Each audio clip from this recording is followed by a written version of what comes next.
Selamat malam saudara-saudara. Kita bertemu lagi di PRT hari Jumat ya. Tiap hari dari Monday sampai Friday kita sibuk ya. Ada yang banyak bekerja, ada yang punya anak. Banyak sekali kesibukan kita. Apalagi hari-hari itu berlalu dengan cepat sekali. Tahu-tahu udah Friday, tahu-tahu udah Sunday. Kembali lagi Monday, tahu-tahu udah Friday lagi ya. Tiap hari kita isi hari kita dengan sibuk. Sebenarnya kalau kita tidak melaluinya dengan Tuhan, hari-hari yang kita lalui adalah sia-sia. Tapi bersama Tuhan kita punya makna hidup. Bersama Tuhan hidup kita berarti. Dan bersama Tuhan kesulitan apapun tidak sebesar yang kita takutkan. Karena Tuhan ada memegang tangan kita.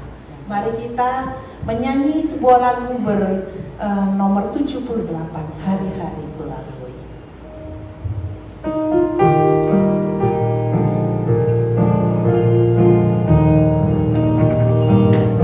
Hari-hari kulalui. Mari kita bertepuk tangan. Sama Yesus, suka duka ku jalani.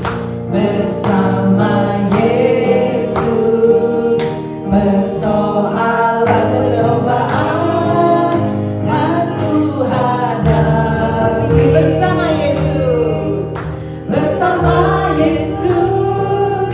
Juru selamatku. Sekali lagi, hari-hari kulalui. Hari-hari kulalui bersama Dia. Bersama Yesus, suka duka ku jalani.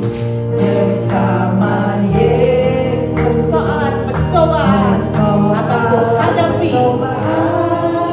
Kan ku hadapi. Bersama Dia, Yesus. Bersama Yesus, Juru selamatku. Roh Kudus, Kau hadir di sini. Roh Kudus, ku mengasihimu. Kau lembut, Kau manis, Kaulah penghiburku, penolongku, diutus Bapakku. Sekali lagi, Roh Kudus. Roh Kudus, Kau hadir di sini. Roh Kudus, ku mengasihimu. Kau lembut dan manis. Kau lembut, Kau manis, Kaulah penghiburku, penolongku, diutus Bapakku. Ku buka hati untuk Roh-Mu Tuhan. Ku buka hati menyembah-Mu Yesus. Jamalah kami, penuhi kami dengan kuasa Allah tinggi. Ku buka hati untuk Roh-Mu Tuhan. Ku buka hati menyembah-Mu Yesus. Jamalah kami Tuhan. Jamalah kami, penuhi kami dengan kuasa Allah Maha Tinggi. Sekali lagi, Roh Kudus Kau hadir di sini. Mari kita menyanyi. Roh Kudus, Kau hadir di sini.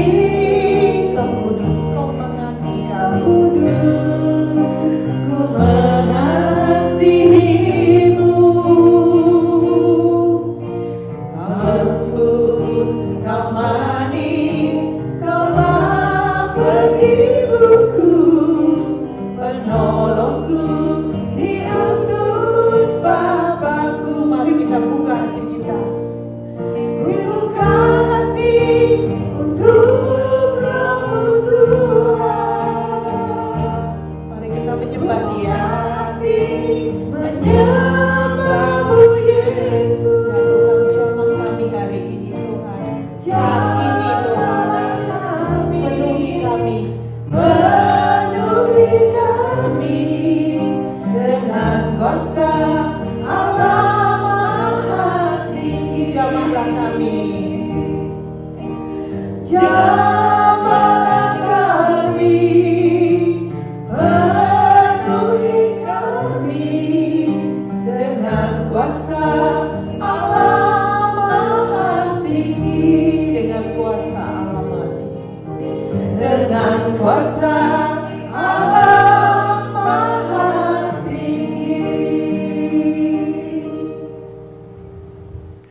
Mari kita berdoa. Bapa di sorga, kami mengucap syukur dan terima kasih.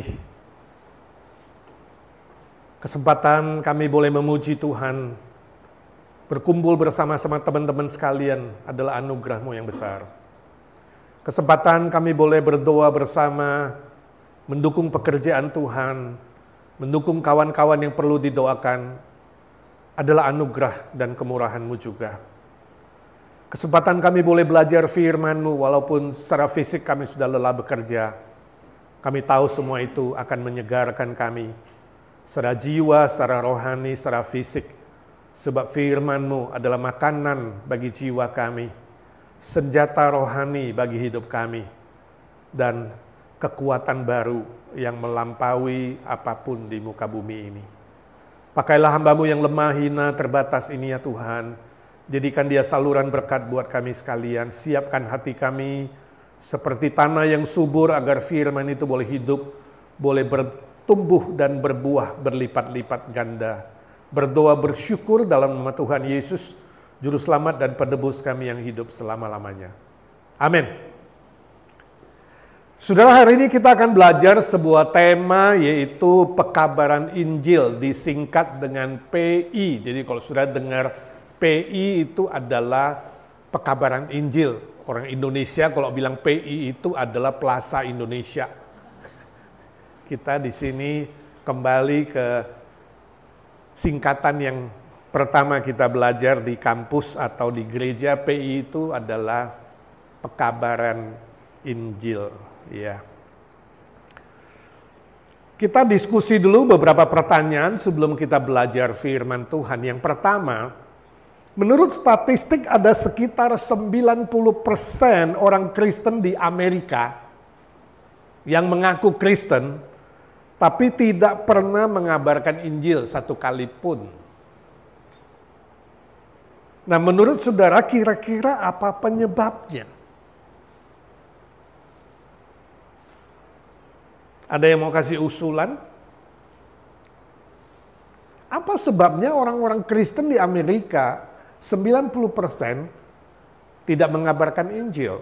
Saya nggak tahu di negara lain apakah sama. Misalnya Indonesia. Mungkin sesekali kita perlu bikin survei di IGNC. Ya. Kalau anggota gereja IGNC 100 orang katakanlah, kalau sama 90% tidak pernah mengabarkan Injil, berarti setiap 10 orang, hanya 1 orang yang pernah mengabarkan Injil. Saya nggak tahu, kita boleh bikin statistik atau survei. Nanti guru Injil Shirley coba kapan-kapan ya, bikin survei, tanyain satu persatu. Selama kamu jadi orang Kristen, pernah nggak mengabarkan Injil? Kalau pernah mah cek. Walaupun sekali, cek. Pernah nggak? Kita lihat berapa persen dari anggota jemaat IGNC pernah mengabarkan Injil. Tapi pertanyaannya adalah, menurut saudara kira-kira apa sebabnya sehingga sangat sedikit ya orang Kristen yang mengabarkan Injil Kristus, Injil keselamatan? Boleh kasih satu jawaban atau dua? Silakan Bu Tuti. Yang pertama, ya mungkin belum tahu persis bagaimana cara menginjilin. Oke. Supaya kita nggak jadi salah yang kita mau injilin. Jadi belum tahu bagaimana caranya. Jawaban yang baik. Ada yang lain?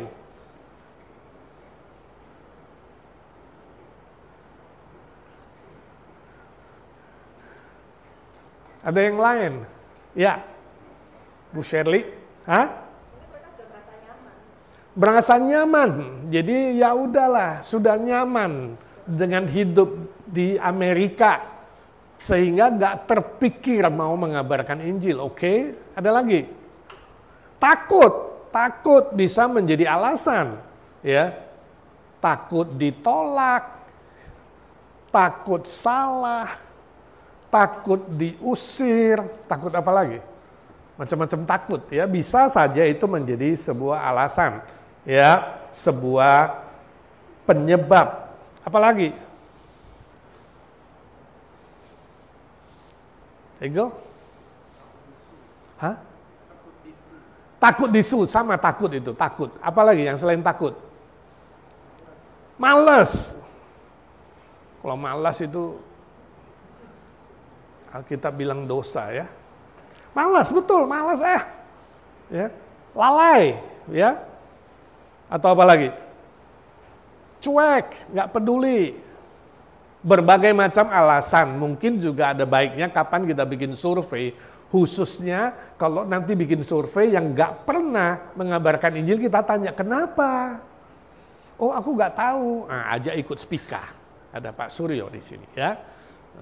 Saya takut apa? Kita diskusi bersama, begitu ya. Ini tujuan daripada diskusi yang pertama. Menurut saudara, apa saja tantangan dalam pelayanan pekabaran Injil? Tantangannya apa yang kita hadapi? Ada nggak kalau mengabarkan itu Injil banyak tantangan nggak? Oh banyak, sebab ini pekerjaan yang sangat penting, betul? Memenangkan satu jiwa itu sangat penting. Yesus bilang kalau kita memenangkan satu jiwa itu di sorga semua malaikat bersorak-sorai. Jadi saya bilang satu-satunya pekerjaan di bumi yang bisa mengguncang surga, membuat surga bersorak-sorai dan bergembira ria, mungkin pukul gong, bunyi rebana, musik, malaikat nyanyi seneng itu ya. Hanya satu pekerjaan di bumi yang bisa membuat surga bergoncang dan bersorak, yaitu apa? Pekabaran Injil, memenangkan jiwa. Kalau saudara dapat duit banyak, surga kira-kira tepuk tangan nggak? Enggak. Saudara naik pangkat, sorga diam-diam ya. Saudara jadi businessman yang menguasai seluruh dunia, separuh bumi ada dalam kuasamu, sorga juga tenang-tenang saja. Tapi sorga bersorak kalau ada satu jiwa yang dimenangkan. Saudara lihat betapa hebatnya pekerjaan memenangkan jiwa atau mengabarkan Injil ini. Jadi pasti banyak tantangannya, iblis tidak suka. Ini peperangan rohani, betul? Jadi pasti banyak tantangannya. Ya macam-macam. Iblis bisa mencoba kamu, ya. Belum mengabarkan Injil, kamu sudah sakit perut misalnya ya, stres. Lalu apalagi dikasih cobaan ini dan itu, bisa cobaan dari iblis, bisa godaan dari dunia, bisa ya tadi disu sama orang, diancam, ya, dan lain sebagainya. Itu membuat orang belum mulai sudah takut. Saya ingat dulu teman-teman kita pernah menginjili di satu tempat yang orang tanda kutip non-Kristennya sangat banyak, mayoritas, khususnya tetangga yang ya saudara sepupu yang dianggap ini wah ini gawat ini kalau kita cerita-cerita Injil ini ya. Tapi sebelum pergi waktu itu saya masih pembina pemuda, kita ke suatu tempat, saya bilang jangan takut ditolak. Jangan takut dihina, jangan takut diusir, kita harus siap. Yang pasti kalau apapun tantangannya tetap memberikan senyum dan Tuhan memberkati. Ya, tadi Cifrida bagus, buka toko aja tersenyum pegawainya, ya, pagi-pagi pegawainya udah bilang, oh hayo gozaimasu, ya kan, selamat pagi. Itu orang datang, ya kan. Jadi saya bilang tetap aja nggak apa-apa. Nah, saudara selesai mission trip, ada seorang pemuda, kemudian dia kesaksian. Dia bilang, tadinya saya udah takut banget, ada seorang bapak yang duduk di situ, dia pegang sapu, saya injili, saya udah siap. Sebelum injili saya udah siap, saya bilang, Tuhan kalaupun saya diusir pakai sapu dia, atau digetok kepala saya, atau saya diludahin, aku udah siap deh Tuhan. Jadi dia cerita tentang keselamatan, tentang Yesus Kristus yang menyelamatkan, tentang juru selamat yang mengampuni dosa, tentang hidup kekal. Selesai itu, si bapak terima Yesus, bayangkan. Dari agama lain. Pertama kali dia menginjili dan kemudian ada hasilnya. Wah, dia senang bukan main, dia doain bapak itu. Jadi dia bilang, saya doain, saya senang. Lalu si bapak bilang begini, sebelum dia pamit, dia bersaksi, dia bilang, bapak itu bilang, nak, kenapa nggak dari dulu kalian datang dan cerita? Luar biasa ya. Rupanya si bapak itu hatinya memang lagi haus. Siapa yang bisa kabarkan dia kabar baik, pengampunan dosa dan hidup kekal. Jadi saudara, sebenarnya kita nggak perlu terlalu takut. Ada ladang tanah yang siap, ada tanah yang nggak siap, ya kan? Kalau yang nggak siap nggak apa-apa, tinggalin, Tuhan memberkati kamu, senyum saja, ya kan? Carilah tanah yang lain untuk ditaburin benih Injil dan Tuhan bisa menumbuhkan. Jadi sebenarnya walaupun ada tantangan, kita tidak perlu takut. Ada kesulitan, kita nggak perlu takut sebab apa? Tuhan pasti akan memberkati. Apapun tantangannya. Ya, yang pasti kita punya hati yang tulus, penuh cinta kasih, ya, dan juga punya hikmat. Tadi juga Civida kesaksian, minta hikmat dan hati yang tulus itu diajarin oleh Yesus di Matius 10. Ya, bahwa orang Kristen ibarat domba di tengah-tengah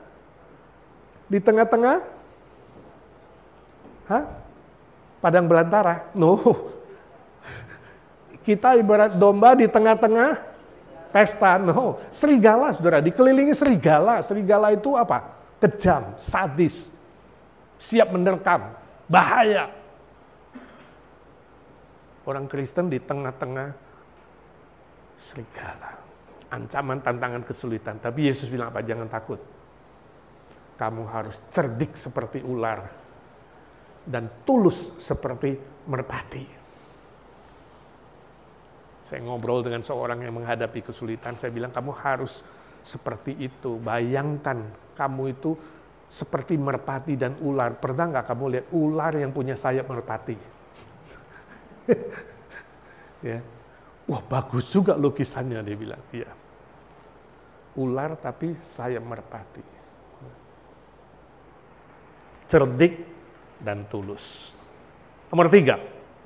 Bila usia saudara diperpanjang 1 tahun. Seneng nggak saudara kalau ditambah 1 tahun? Seneng lah ya. Kalau Tuhan bilang, sampai tahun depan, bulan Juli tanggal berapa ini? Hari ini tanggal 14. Sampai tahun depan Juli 14, kamu masih hidup di bumi ini. Saya kasih panjang umur, kasih sehat, kasih rezeki, kasih karunia. Saya tanya, apa rencanamu? Jalan-jalan, lalu hidup seenaknya, karena kamu tahu gak akan mati kan? Naik mobil ngebut sekencang-kencangnya, gak bakal mati kok. Ya kan? Hidup sembarangan, seenak perut, atau kamu punya plan mengabarkan Injil. Nah, kalau kamu ada plan, ada rencana, kira-kira buat apa rencanamu setahun? Ya. Atau kamu bilang, Tuhan jangan setahun lah, 10 tahun lah, betul nggak? Padahal kita belum tahu ya. Kalau Tuhan kasih tahu lebih deg-degan nggak sih? Kalau kamu tahu umurmu di dunia ini berapa, deg-degan nggak? Lebih deg-degan dong, ya kan? Makin dekat makin takut, betul nggak? Belum nyampe aja udah deg-degan mikir tiap hari kurang satu kan? Padahal faktanya memang tiap hari kurang 1 kalau hitung dari belakang.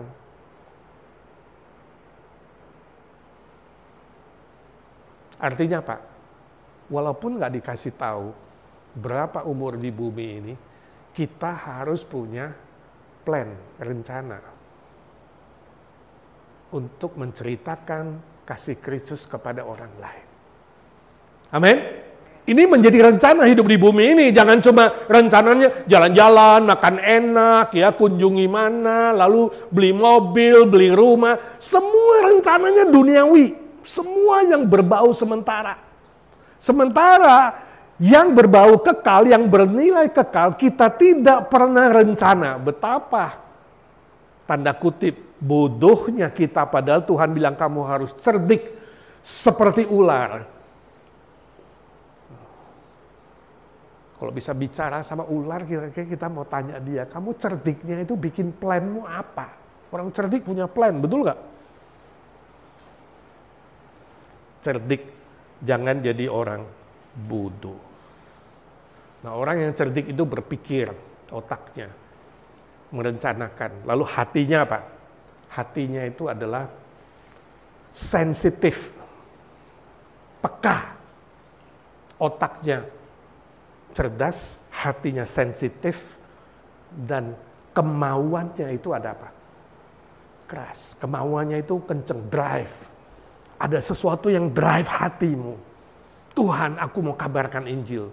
Tahun ini, sebelum Desember Tuhan, aku mau bawa 1 jiwa. Berani nggak saudara tekad begitu?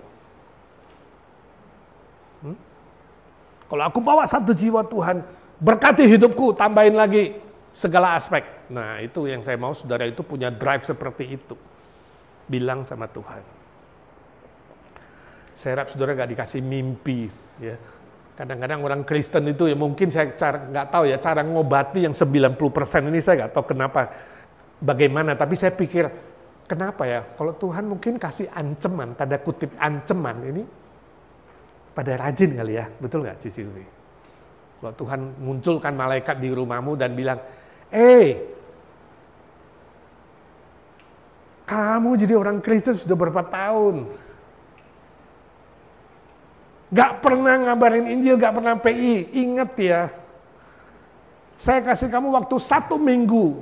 Kalau kamu gak cerita kepada 1 orang 1 minggu ini tentang Yesus, udah deh kamu pulang aja deh, ngapain di bumi lama-lama. Hidupmu akan selesai, game over. Jumat depan, PRT. Kamu gak akan ke PRT lagi.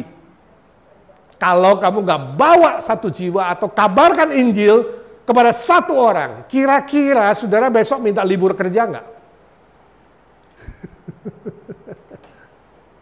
Saya yakin ya, betul nggak? Coba yang 90% itu dikasih tanda kutip gitu ancaman. Saya yakin 90% bangkit tuh. Dalam 1 minggu itu semua rajin kabarkan Injil. Percaya atau tidak percaya, nomor 2 yang penting aku cerita dulu. Kenapa? Takut tadi. Ya. Jadi salah satu alasan ya tidak mengabarkan Injil itu takut, tapi juga salah satu cara menciptakan takut itu jadi bekerja. Kalau yang ditakuti itu siapa? Tuhan. Jadi kita harus punya hati yang peka, takut sama Tuhan. Oke, nomor 4. Apa kata Alkitab tentang pentingnya pelayanan pekabaran Injil itu yang mau kita belajar dari Alkitab? Saya harap melalui firman Tuhan malam ini, dalam hati kita muncul sebuah drive, sebuah motivasi yang mendorong kita terus berpikir, ini penting, ini bukan hal yang sepele, ya. Mengabarkan Injil itu sangat-sangat penting, sangat-sangat amat penting sekali, kira-kira begitulah, ya. Dan saudara bertanya, pentingnya apa, Pak? Ada 4 hal yang kita pelajari. Sebenarnya ada alasan lain, tapi hari ini saya mau sharing 4 penting. Pertama, 4A. Pekabaran Injil adalah panggilan Tuhan Yesus. Matius 4 ayat 18 sampai 19. Mari kita baca bersama-sama firman Tuhan, sudah ada di dalam teks saudara. 1, 2, 3. Dan ketika Yesus sedang berjalan menyusur danau Galilea, ia melihat 2 orang bersaudara, yaitu Simon yang disebut Petrus dan Andreas saudaranya. Mereka sedang mendebarkan jala di danau, sebab mereka penjala ikan.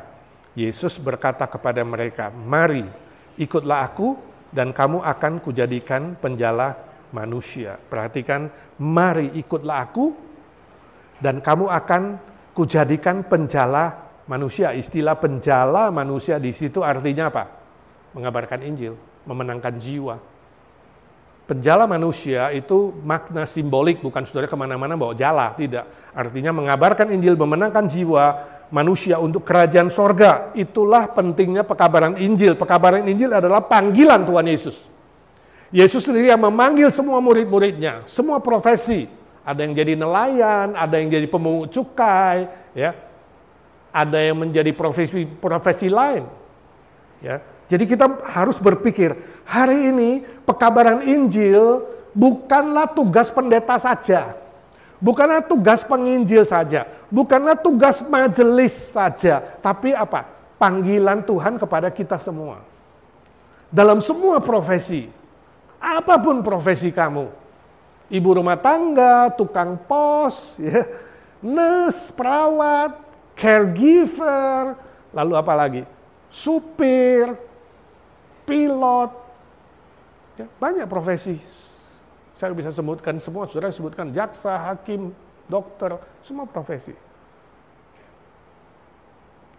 Saya senang sekali beberapa waktu lalu salah satu anggota jemaat kita, dia jadi caregiver, dia WhatsApp saya. Dia bilang, oh dia tulis surat ya. Bukan WhatsApp, dia kesaksian, dia tulis surat. Dia kirim, dia bilang, Pak ini kesaksian singkat saya. Saya nggak bisa ke gereja, tapi ini kesaksian saya.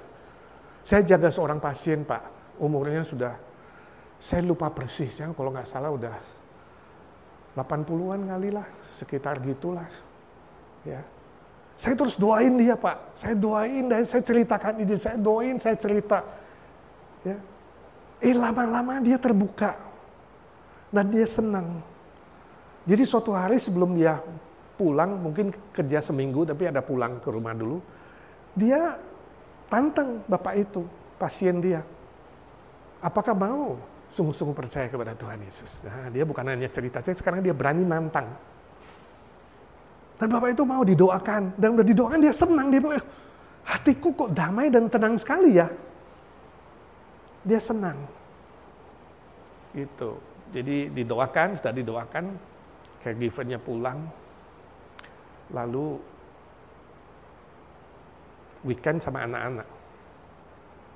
Anak-anak cerita bahwa bapaknya senang, kelihatannya tenang dan sebagainya. Tapi waktu dia cerita itu, dia bilang 2 hari atau berapa hari setelah itu, bapaknya meninggal. Dengan wajah yang tenang, senyum, dan anaknya berterima kasih sama anggota jemaat kita yang caregiver. Terima kasih ya, dia pergi dengan begitu damai, begitu tenang, dan dia senang, dia bisa menyebut nama Yesus. Dan waktu pergi seperti dijemput oleh Tuhan. Waduh. Jadi ternyata pekabaran Injil itu bisa dilakukan siapa saja, termasuk seorang caregiver yang sederhana.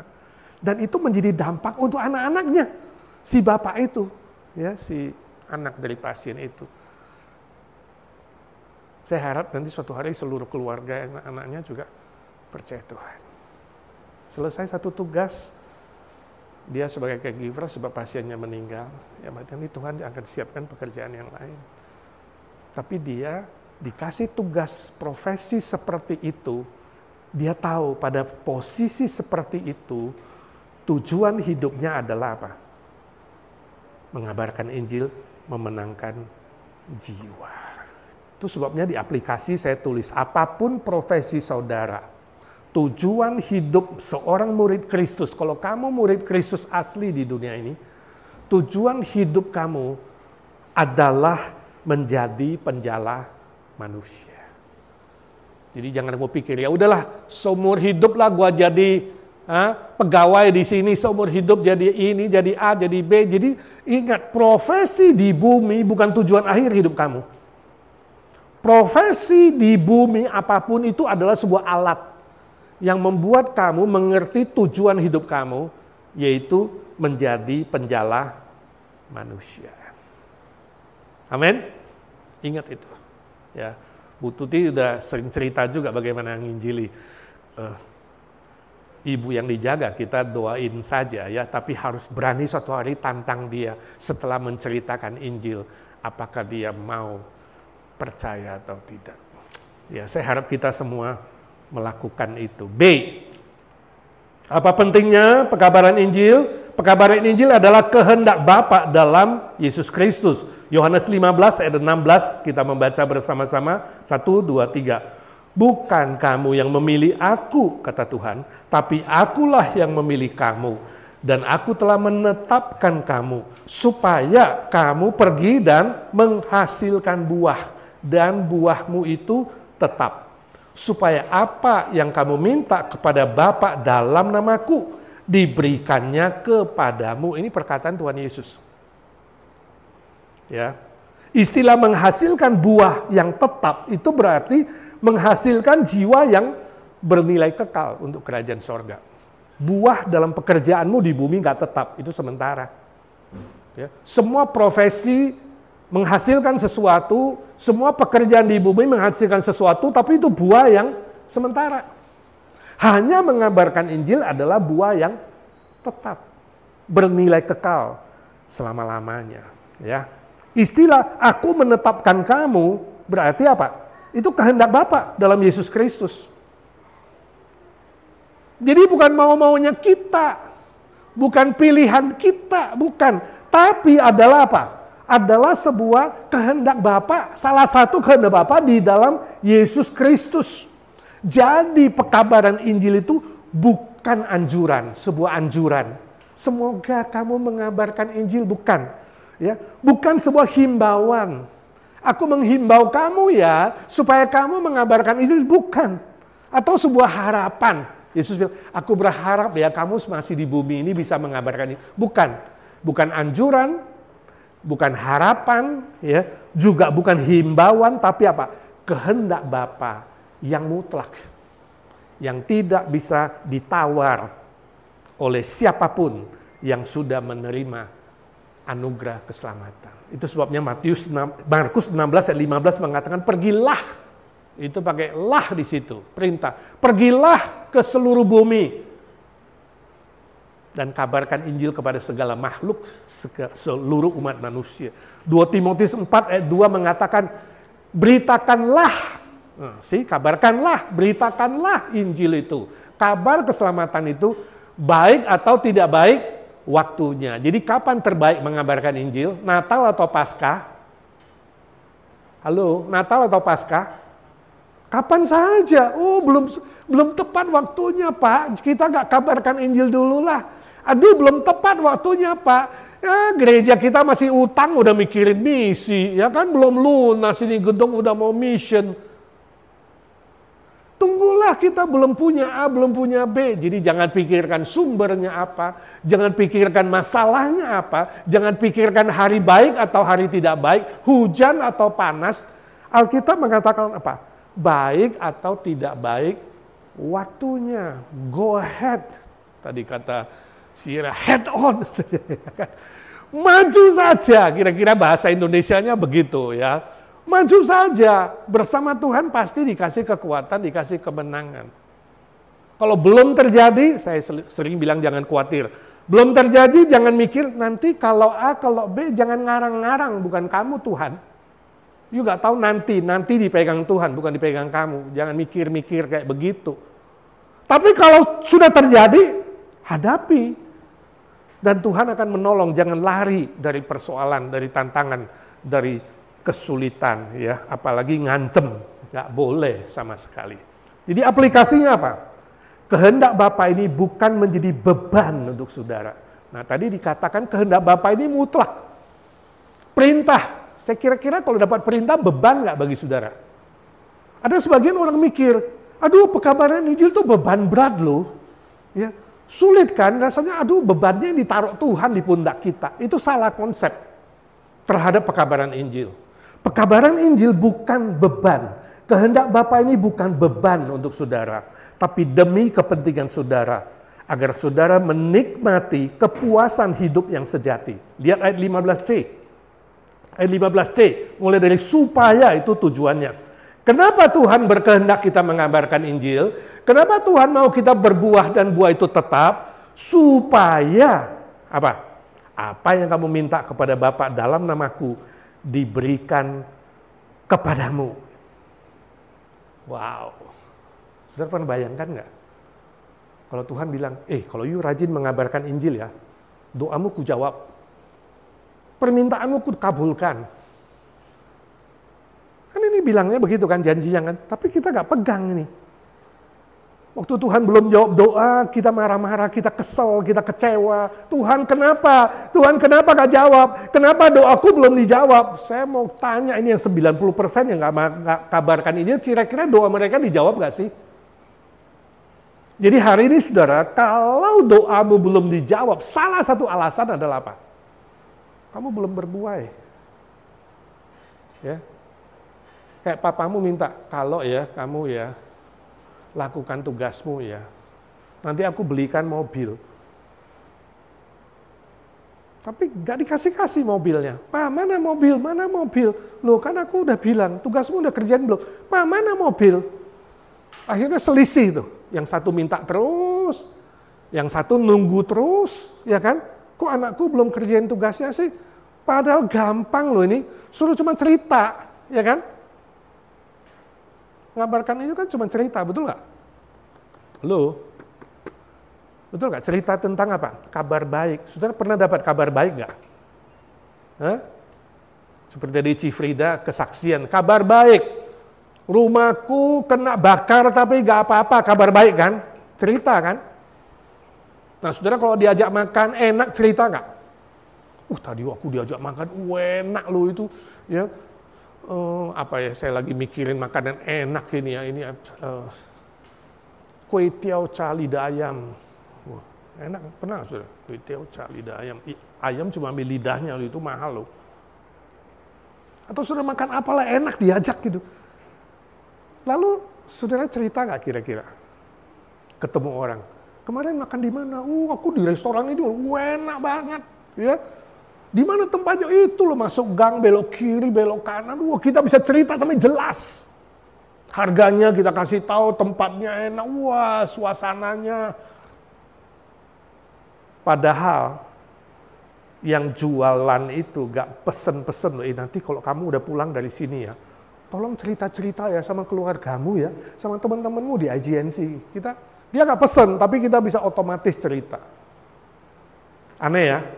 Tapi kalau Tuhan udah pesen-pesen, yuk kabarkan Injil ya, berbuah ya, nanti doa-doamu tak jawab. Ya, kamu tak, saya berkati gitu ya, saya berkati kamu. Kita gak cerita itu. Dosanya diampuni, gak cerita itu.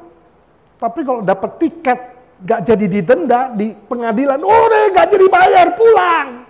Ya, kayak hari itu siapa Lili, ke dia gak usah tes, pulang, cerita dia. Ya kan? Saya tanya, lebih gede mana ceritanya? Lebih gede mana kabar baiknya? Dosamu diampuni semuanya, dan kamu itu hidup kekal. Itu kan terbesar, betul nggak? Hadiah terbesar. Kita diam. Tapi yang kecil-kecil, kita ceritanya luar biasa. Nah, mulai hari ini kita berpikir, Tuhan ampuni aku. Kalau aku tidak sadar bahwa Injil itu adalah kabar baik yang terbesar. Malah aku cerita yang boten-boten tuh, bukan hanya cerita dapat kabar baik, cerita kejelekan orang, ya kan? Cerita tetangga, ya kan? Bertobatlah saudara yang begitu-begitu ya. Jadi 15C penting nih, agar doa-doa saudara dijawab oleh Bapa di sorga dalam nama Tuhan Yesus. Saya harap itu mendrive saudara. Ketiga, C. Kenapa penting mengabarkan Injil? Karena ada banyak jiwa yang menuju kebinasaan. Wahyu 21 ayat 8, kita baca bersama-sama. 1, 2, 3. Tetapi orang-orang penakut, orang-orang yang tidak percaya, orang-orang keji, orang-orang pembunuh, orang-orang sundal, tukang-tukang sihir, penyembah-penyembah berhala, dan semua pendusta, mereka akan mendapat bagian mereka di dalam lautan yang menyala-nyala oleh api dan belerang. Inilah kematian yang kedua. Wahyu 21 ayat 8. Saudara lihat gak? Itu semua ditulis dalam bentuk plural, jamak. Orang-orang ini, orang-orang itu. Ya. Jadi di sini kita menyaksikan apa yang disaksikan oleh Yohanes, sebuah visi, sebuah penglihatan. Ya. Orang-orang banyak, ribuan juta, miliatan, ya, sedang berbaris. Saya melihat kumpulan orang berbaris ini. So bisa imagine nggak baca ayat ini? Itu orang barisnya banyak sekali. Ya? Paling depan siapa? Orang-orang penakut, ya. Orang-orang yang tidak percaya itu semua barisan-barisan tuh. Menuju ke mana? Menuju ke neraka yang mengerikan. Neraka yang kekal. Itu disebut kematian kedua. Kematian pertama fisik, kematian kedua itu jiwa, roh yang kekal. Lahir pertama itu fisik, lahir kedua itu adalah roh. Kalau kamu lahir satu kali, matinya dua kali. Ini Dr. Andrew G ini yang ngomong. Ya. Dr. Andrew G itu adalah pencetus Seminari Alkitab Asia Tenggara alma mater kami di Malang. Dia bilang, kalau kamu lahir cuma satu kali, kamu akan mati dua kali. Lahir secara fisik, kemudian kamu mati secara fisik, dan mati secara rohani. Tapi kalau kamu lahir 2 kali, mati cukup sekali. Lahir secara fisik, lahir secara rohani, menerima Yesus Kristus, lahir kembali oleh Roh Kudus, kamu cukup mati secara fisik, lalu kamu akan hidup selama-lamanya. Jadi saudara, ini adalah orang-orang yang mati 2 kali ini. Makanya disebut, inilah kematian yang kedua. Ngeri sekali ya, ngeri, gambarannya sangat mengerikan. Ini yang Yesus bilang, jalan menuju kebinasaan itu jalan yang luas, jalan yang lebar. Dan hari ini secara kasar statistik, 2/3 jumlah manusia di bumi berjalan pada rombongan ini. Jalan yang lebar dan luas ini. Jadi saya harap mulai hari ini visi ini membuat hatimu lebih sensitif. Ya. Minta mata batin untuk melihat jiwa-jiwa di sekitar kamu yang terhilang. Setiap kali ke mall, setiap kali ke pasar, setiap kali lihat orang banyak, kamu mikir ini. Mereka itu di barisan yang 2/3 atau 1/3. Mereka di barisan jalan yang lebar menuju kebinasaan atau di jalan yang sempit yang menuju kekekalan. Minta mata hati untuk melihat itu. Ya. Minta jiwa-jiwa ya, yang terhilang itu menyentuh hatimu setelah melihat mereka. Waduh, Tuhan sentuhlah hatiku. Beri aku belas kasihan untuk cerita. Ya. Jadi mulailah hari ini berpikir, siapa sih orang-orang di sekitarku, mulai dari keluarga, dari family, dari teman. Siapa sih mereka ada di dalam rombongan ini? Tuhan, beri aku hati yang menangis berbelas kasihan untuk mereka. Setiap hari doakan. Ya, supaya saudara bisa menceritakan itu. Nah, kita mission trip bersama Yasinta itu sudah tahun ini tahun ke-25. Saya belum tanya ini teman-teman di Jakarta kita mau rayakan nggak nanti. Selasa depan saya akan mission trip ke Indonesia 6 minggu, doakan supaya jiwa-jiwa yang terhilang itu bisa dimenangkan. Ya. Banyak siswa-siswa dari SD sampai SLA, sebagian universitas, gereja-gereja, ya, yang mendengar Injil mereka yang membawa jiwa-jiwa baru. Ya. Saya memberi mereka semangat, ayo bikin flyer, ayo satu bawa satu untuk hadir bersama-sama, doakan banyak jiwa-jiwa bisa dimenangkan. Nah, orang-orang yang mengikuti itu kawan-kawan Yasinta itu rata-rata semangat kalau mereka itu pulang itu ya pasti lebih seger. Ya. Ada satu yang pernah ikut itu dia suka main golf hobinya. Dia pengusaha, ya, dia cukup sukses tapi mau ikut ke desa mengabarkan Injil ya. Ke daerah. Nggak gampang taruh bisnisnya lalu ikut. Saya nggak tahu waktu itu dia ikut berapa lama, mungkin 3 hari, mungkin seminggu. Tapi dia memenangkan 1 jiwa atau 2 jiwa. Dia cerita, waktu memenangkan jiwa pertama untuk Tuhan. Dia bilang, saya sekarang baru tahu. Ternyata mengabarkan Injil itu, dan kalau Tuhan kasih 1 jiwa, terima Tuhan, saya doain dia. Itu enaknya di hati itu ya, di jiwaku itu, lebih dari aku main golf itu. Orang main golf itu, kalau dia bisa sekali pukul, hole in one, ting gitu, langsung bolanya masuk lubang. Itu enaknya bukan main. Ada rasa kepuasan ya. Saya nggak tahu saudara yang punya hobi apa gitu ya. Pasti ada kepuasan di dalam jiwa kamu. Bagi dia kalau main golf dia bisa masukkan bola 1 kali pukul masuk ke lubang, hole in one. Itu dia bilang itu bahagianya dan puasnya bukan main. Selama ini dia merasakan itu. Tapi ketika dia memenangkan 1 jiwa dia bilang, sekarang saya baru tahu ada kepuasan batin yang lain. Yang lebih dari yang aku pikir hole in one. Ternyata adalah mengabarkan Injil.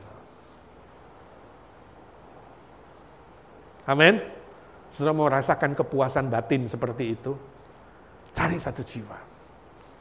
Waktu orang menerima Kristus melalui kamu dan kamu bisa doain. Itu ada sebuah kepuasan yang tidak bisa dijelaskan dengan kata-kata. Siapa pernah ngalami? Belum ya? Dicoba saudara ya, luar biasa. Ya minta seperti itu. D. Kenapa penting mengabarkan Injil? Sebab ada peringatan keras dari Tuhan Yesus. Lukas 3 ayat 9. 1, 2, 3. Kapak sudah tersedia pada akar pohon, dan setiap pohon yang tidak menghasilkan buah yang baik akan ditebang dan dibuang ke dalam api. Nah, saudara, hidup kita itu seperti pohon. Pohon buah, bukan pohon yang tak berbuah, bukan pohon Natal, bukan pohon plastik, bukan pohon yang tidak berbuah, pohon buah yang diharapkan berbuah. Bila tidak berbuah alias mandul akan ditebang dan dibakar. Ini peringatan yang sangat keras. Yesus menegur Israel yang tidak berbuah itu seperti pohon ara yang sudah ditunggu 3 tahun tidak berbuah. Sang Tuhan udah tunggu-tunggu 3 tahun tidak berbuah. Lalu tuannya udah gak sabar, gak tahan, bilang sudahlah.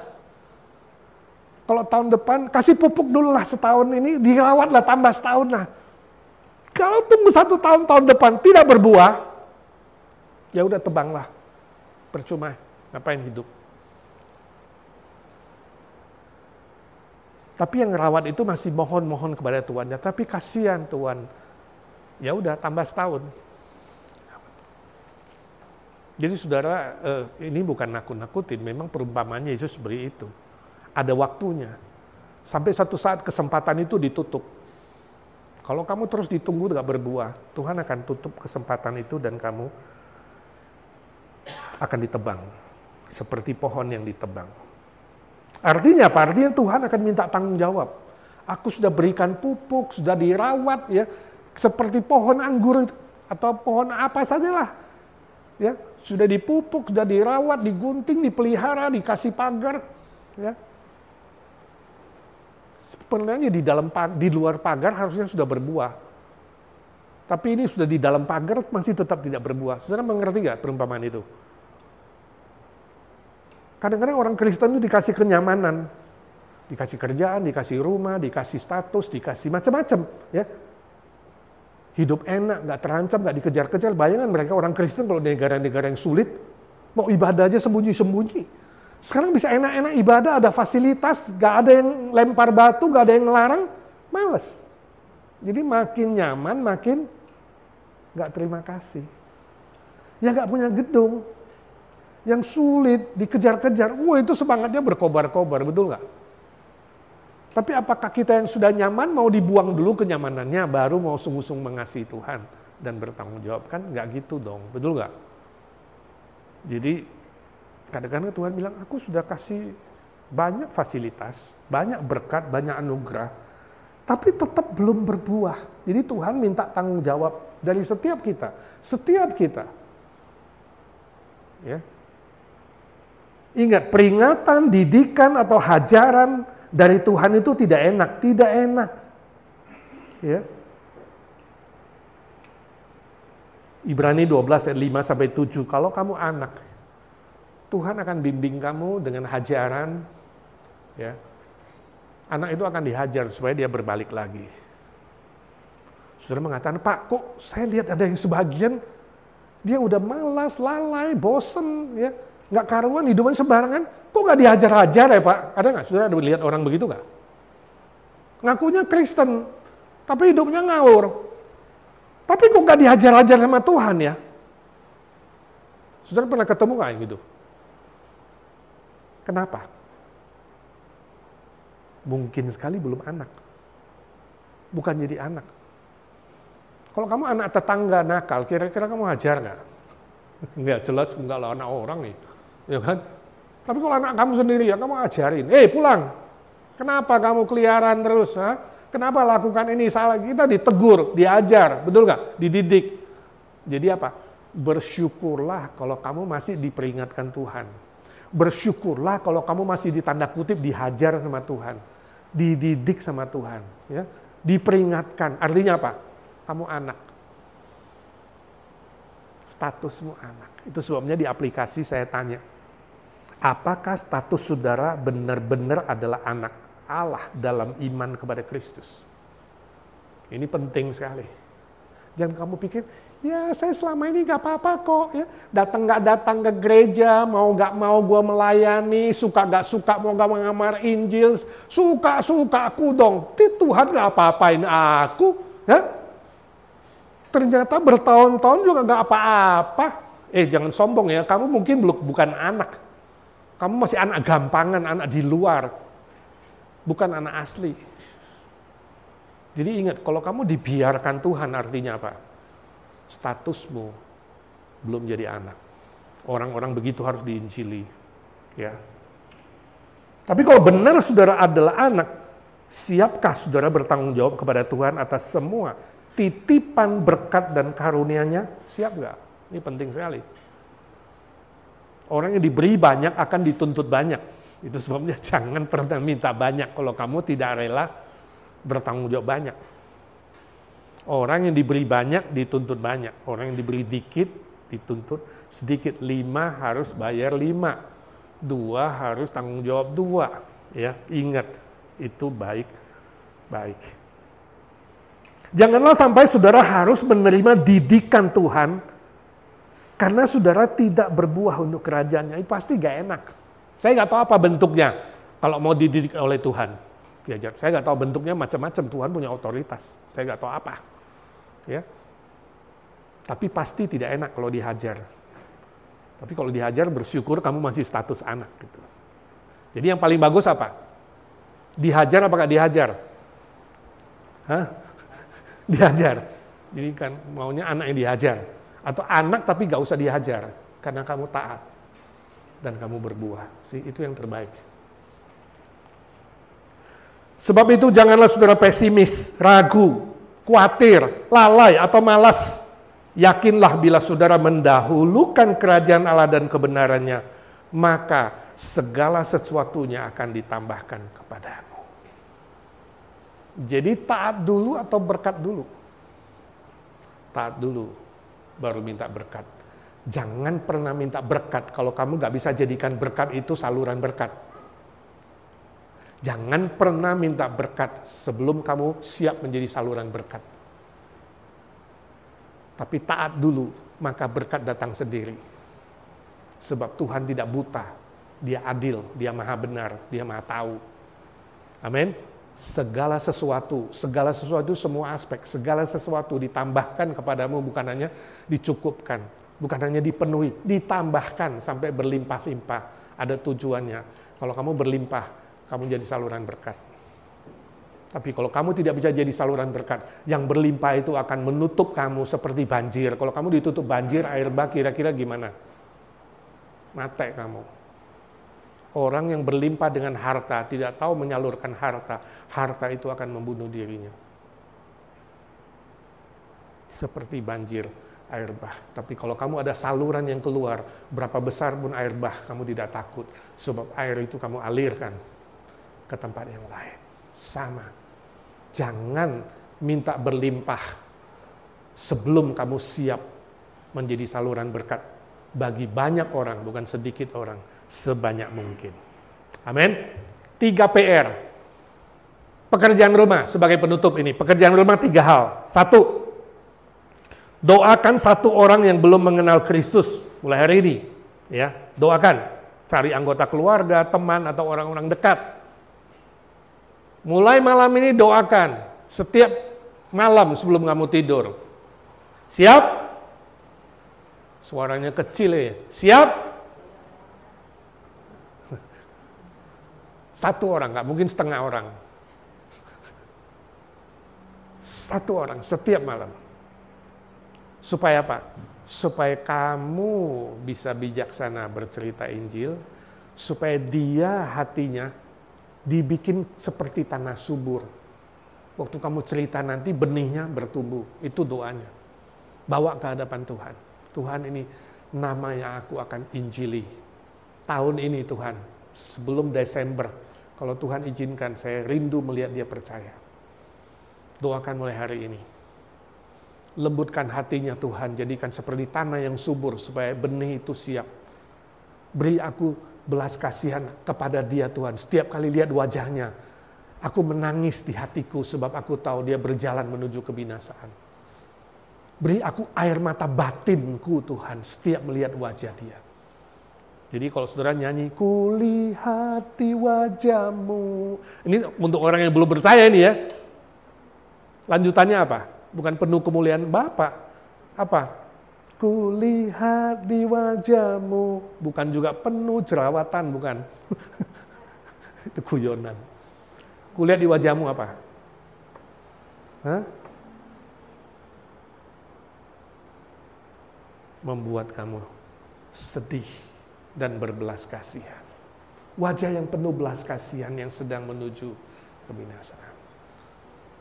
Doa itu ya, itu PR pertama. Susah gak sih? Enggak kan? Siap? Nomor 1 gampang, cuma 1 orang kok. 2, PR-nya. Setelah doa, cari kesempatan untuk menceritakan Injil. Ingat, Injil itu kabar baik. Kabar baik itu 2 beritanya. Salib Kristus menebus dosa. Kebangkitan Kristus garansi hidup kekal. Itu Injil. Jadi saudara jangan bilang, ayo ke IGNC yuk. Makanannya enak. Pendetanya ganteng. Yang WL dan singa cakep-cakep. Itu bukan Injil. Itu adalah apa? Cemilan. Itu cuma satelitnya, bukan Injilnya, ya. Pecelnya di CV enak, bukan itu, ya. Nah, itu belum Injil, ya.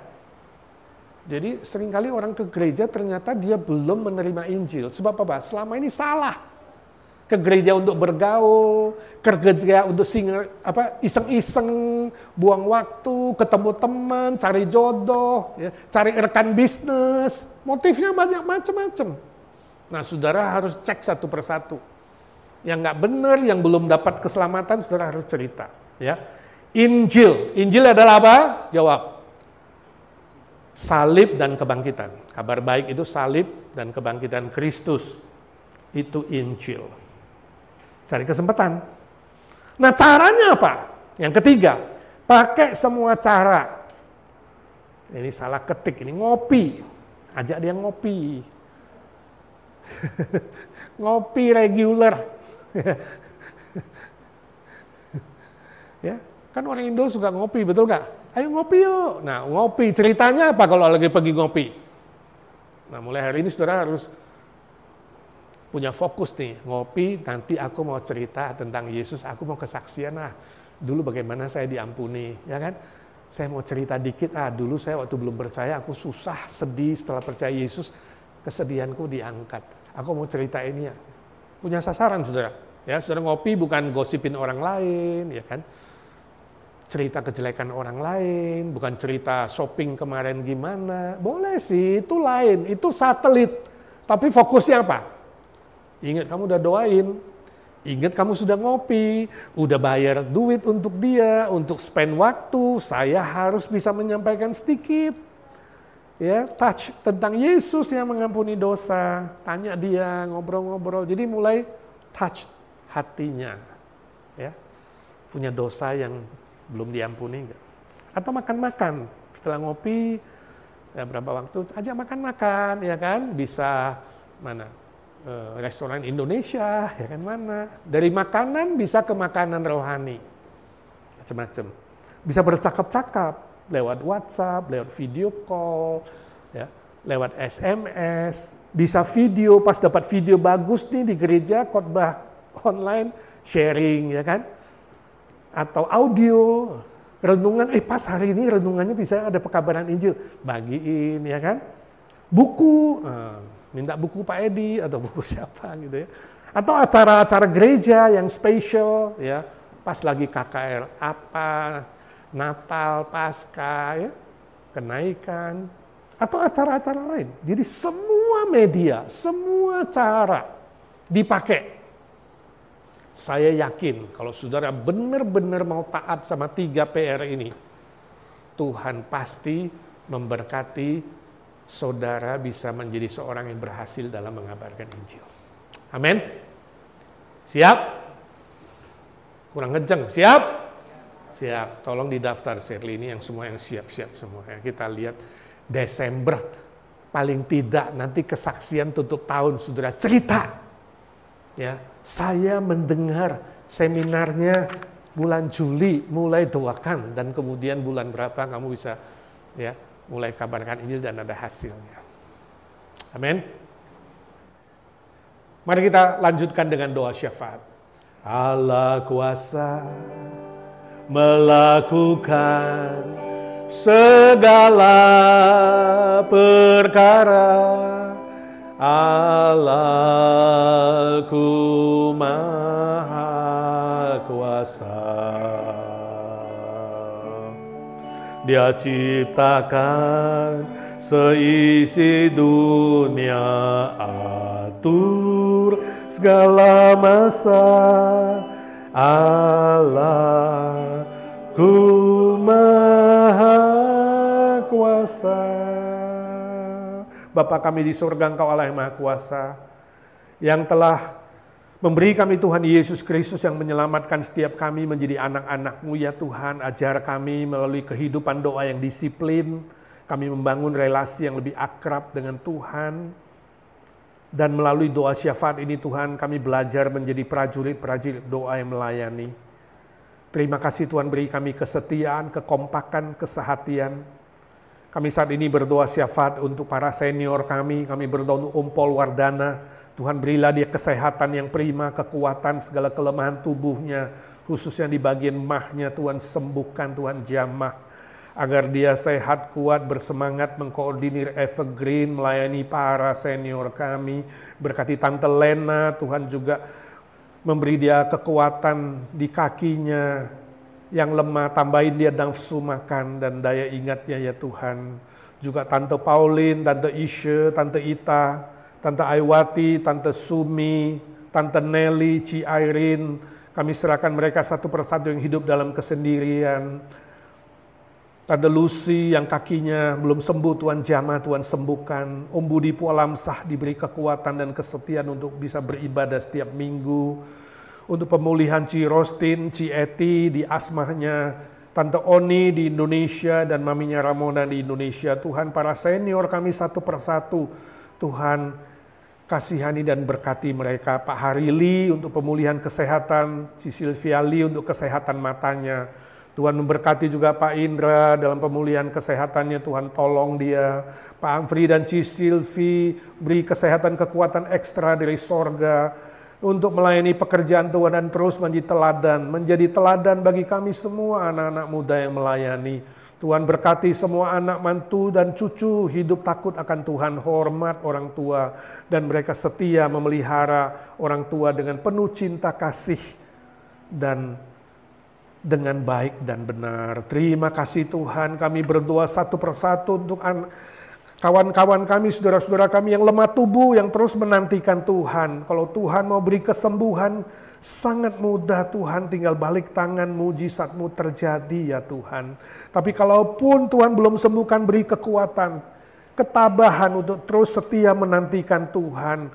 Tolong mereka satu persatu yang sakit agar tidak menjadi lalai, tidak menjadi lemah, tapi tetap berharap kepada Tuhan dan berdoa kepada Tuhan. Satu persatu nama mereka kami sebutkan di hadapan-Mu ya Tuhan. Willy Aziz, Pak Slamet Tarigan, Budi Sayogyo, remaja kami Arthur Palar, Ibu Nina Panginda, Lisa Nur Salim, Wan yang berdua di Indonesia, Ci Evi, adik ipar dari Ci Olin di Toronto, Walter untuk matanya, Charlie, adik kami ya Tuhan, Baby Noah, Jane Atmojoyo, Esther Fences, Mama Merin, kakaknya Ci Evi, anaknya Cirita, Yafet Martin, dan mereka yang tidak bisa kami sebut satu persatu yang sakit Tuhan Kau tahu, yang lemah tubuh Tuhan tahu, pulihkanlah dengan kuat kuasa-Mu dan bilur-bilur-Mu yang menyembuhkan ya Tuhan.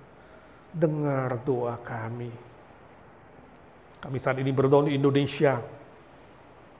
Berilah kestabilan politik, ekonomi, keamanan menjelang kampanye pemilu dan pemilu tahun depan Tuhan. Kasihani gereja-gereja-Mu, kasihani negara Indonesia. Tuhan, tunjuk seorang presiden dan wakil presiden yang takut akan Tuhan, yang bisa menjalankan Indonesia dengan lebih baik, lebih maju demi kesejahteraan rakyat.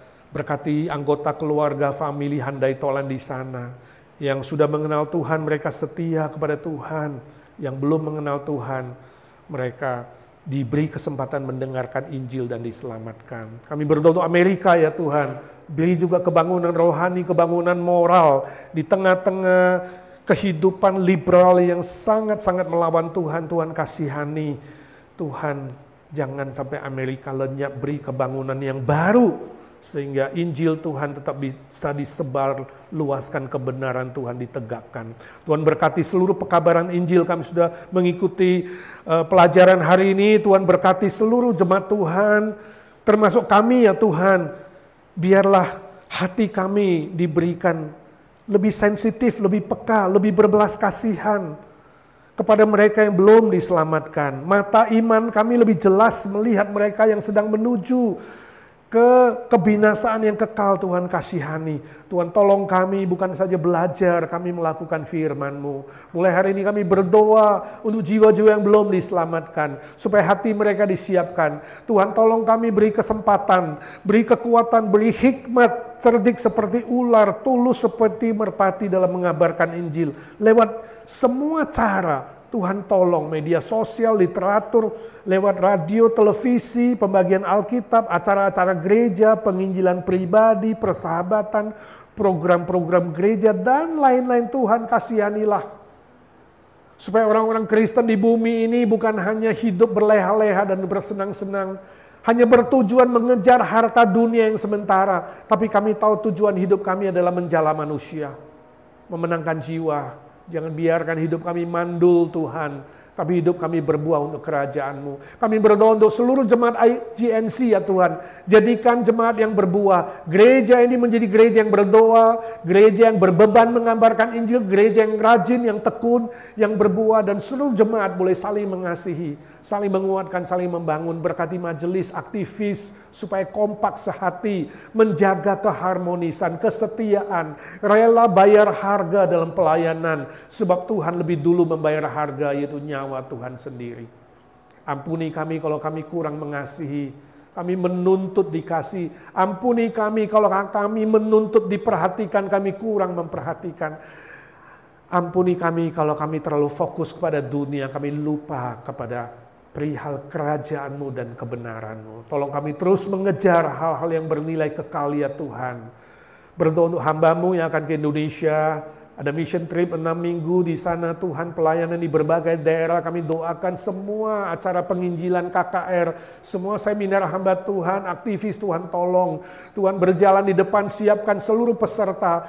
Firman Tuhan disebar luaskan, banyak orang mendengarkan Injil keselamatan. Tentang salib Kristus yang mengampuni, yang menebus dosa kami, dan kebangkitan Kristus yang menjamin hidup kekal. Ya Tuhan, siapkan jiwa-jiwa ladang yang sudah menguning, supaya tuaian banyak jiwa dibawa ke hadapan Tuhan, dan sorga bersorak-sorai. Ya Tuhan, dengarkanlah doa kami. Saat ini ya Tuhan, kami berdoa secara pribadi. Hamba-Mu berdoa untuk semua yang mengikuti doa di tempat ini maupun di rumah. Berdoa diam-diam di hadapan Tuhan, masalah apapun. Masalah keluarga, masalah relasi dengan keluarga, suami istri, orang tua anak, mertua menantu, masalah saudara dengan saudara, masalah pekerjaan, masalah sekolah, masalah status finansial, teman hidup, dan berbagai macam pergumulan yang ada. Ya Tuhan, dengarkanlah doa anak-anak-Mu satu persatu. Yesus, Yesus, dengar doaku. Janganlah Tuhan lalui, berilah berkat-Mu. Ya Tuhan, kami berdoa untuk hari Minggu 3 kali ibadah. Berkati semua yang melayani WLC, ngerti musik, penyambut tamu, bagian sound system, bagian konsumsi, hamba-hamba-Mu yang berkhotbah. Tuhan berkati satu persatu. Biarlah melalui ibadah ini jemaat-Mu bertumbuh dewasa. Dan kami semua disegarkan, dikuatkan, dipersiapkan. menjadi anak-anak Tuhan yang berbuah bagi kerajaan-Mu. Berdoa bersyukur hanya dalam satu nama Tuhan Yesus Kristus, Juru Selamat kami, penebus kami, Tuhan segala Tuhan, Allah segala Allah, Raja segala Raja yang hidup selama-lamanya. Amin. Bapa, terima kasih. Bapa, terima kasih. Bapa di dalam sorga, ku beri terima kasih. Amin. Amin. Saudara, sampai ketemu di hari Minggu, 3 kali ibadah, silakan saudara pilih jam 9, jam 11, dan jam 6 sore. Tuhan memberkati saudara.